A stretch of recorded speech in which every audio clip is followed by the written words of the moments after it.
കൂട്ടുകാരെ, എല്ലാ കൂട്ടുകാർക്കും മിഠായി കഥകളിലേക്ക് സ്വാഗതം. ഒരു എലിയുടെയും ചേരയുടെയും കഥ കേട്ടാലോ?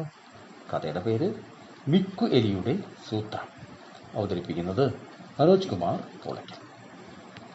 മിക്കു എലിയും കൂട്ടുകാരും ഒരു കപ്പയുടെ ചുവട്ടിൽ കപ്പക്കിഴങ്ങ് തിന്നാൻ മാളമുണ്ടാക്കുകയായിരുന്നു.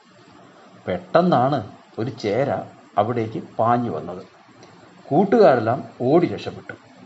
എന്നാൽ പാവം മിക്കു ചേരയുടെ വായിൽപ്പെട്ടു.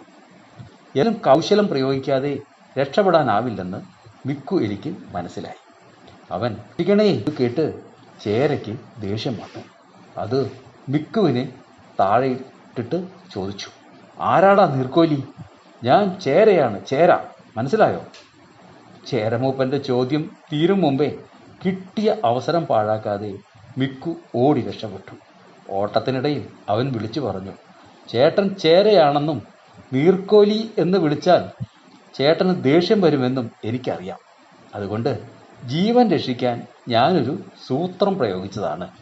വിഷമിക്കണ്ട കേട്ടോ. ചേരമൂപ്പൻ തനിക്ക് പറ്റിയ മണ്ടത്തരം ഓർത്ത് ഇളിപ്പിനായി വേഗം അവിടെ നിന്ന് സ്ഥലം വിട്ടു. കൂട്ടുകാർക്ക് കഥ ഇഷ്ടമായോ? എങ്കിൽ പുതിയൊരു കഥയുമായി നമുക്ക് നാളെ കാണാം. എല്ലാവർക്കും നല്ലൊരു ദിനം ആശംസിക്കുന്നു. Story uncle.